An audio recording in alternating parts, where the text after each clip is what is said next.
Hey, what's up, fellas and ladies? Ryan here, DFS 5-pack, as you can see in the background. If you can, drop a like on the video. Always appreciated. So, time to give the people what they want. That's a video talking about overlay for MLB tonight. I had enough requests that before I go do my grocery shopping, pick up some more stuff for homemade tacos, I will tell you guys what my 2 cents are on this one. Wish you guys the best of luck tonight, and we'll kind of go from there. So, I can't bombard this YouTube channel with overlay videos nonstop. So I'm thinking of better ways to get more information out there without drowning out this channel and making it kind of a burden. So one of the things I've done is talking about it on Instagram a lot.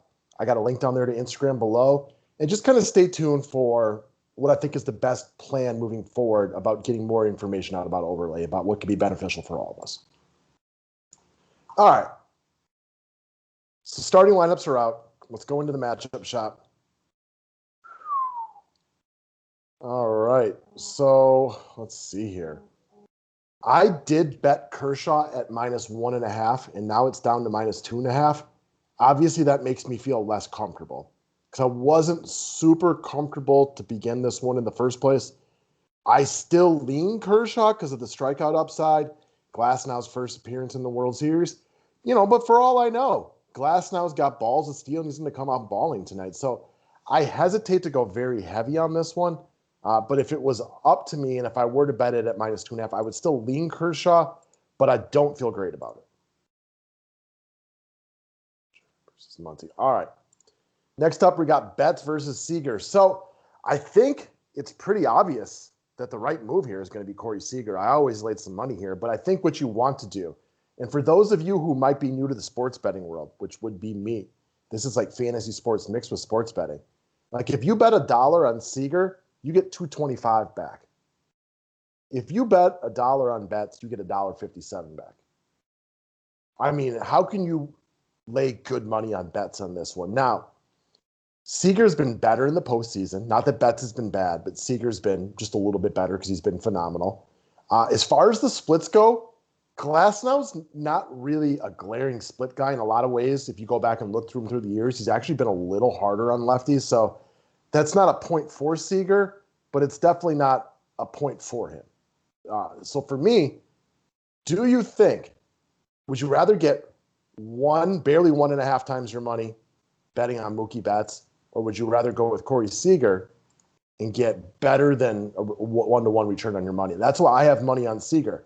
With two elite guys like this, give me the money on Seager every single time, because even if you think Betts is the winner here 55% of the time, 60% of the time, which is on the high end with two elite hitters like this, it still is beneficial for you to bet Corey Seager long term. That brings us down to our next one, Max Muncy versus Cody Bellinger. In a vacuum, I would probably think Bellinger. He's got good numbers off of Glasnow. But on Muncy, you get 1.91 off your dollar, and off of Bellinger, you get 1.71. So I do think you have to factor that equation to who it is that you bet on. Not to mention that if you look at the batting order right now, Muncy is 2 spots higher up than Bellinger. I think Bellinger in vacuum is better, but I do think I would be more likely to lay Muncy right here. Next up, Will Smith versus Justin Turner. We're going to see a little bit more of the same. Turner is 2 spots ahead in the lineup, which is good, but where do you get your money here?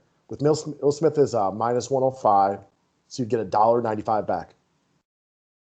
Whereas Justin Turner is just 1, which will only give you $1.69 back. Well, in a vacuum, I prefer Justin Turner, but I would rather take the investment on a Will Smith in a situation like this. Next up, Joey Wendle versus Brandon Lowe. It's an interesting one, right? Because Wendle is much lower down in the lineup. Lowe is a much better hitter despite his struggles throughout most of the postseason.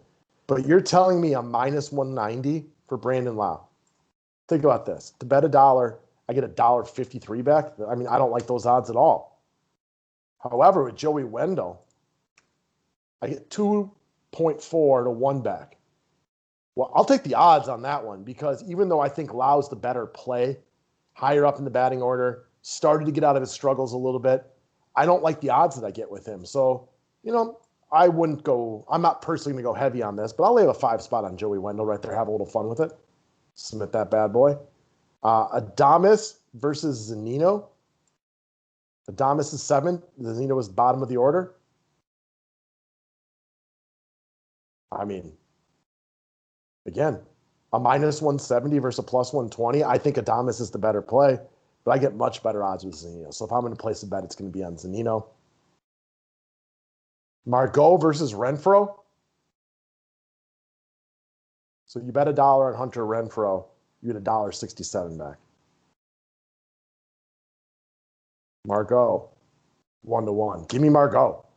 Renfroe is a home run type of guy. Like, right, we know that. They both have some experience off of Clayton Kershaw, so we can look into that one real quickly.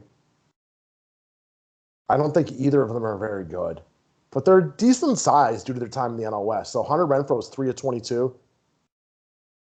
Margot's 5 of 22.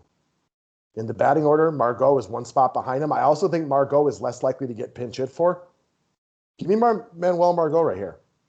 Put whatever you want on it. That would be where my money would go. And then Yandy Diaz is a -110 versus Randy Arozarena and a -140. That's one I prefer Arozarena. I don't know that I'll play much with this one. So then I also just want to throw in a small parlay right here.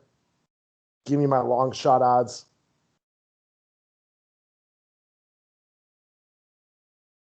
And like, you don't need to put much into something like this. Like $2, get me 172. Let's go for it. Split a multi. Again, that's more of like your GPP strategy. If you got bigger balls than I do and you want to go deeper, I'm all for it, guys. Just had a little fun on the slate tonight. Best of luck to everybody.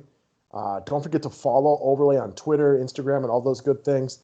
And if you are yet to play on Overlay, it's one of the faster growing DFS websites there is out there. If you make an initial deposit, send it to me so I can hook you up with a free 5-pack membership. All I need is a screenshot. That's all you got to do. Thanks, fellas. Have a great day. And ladies.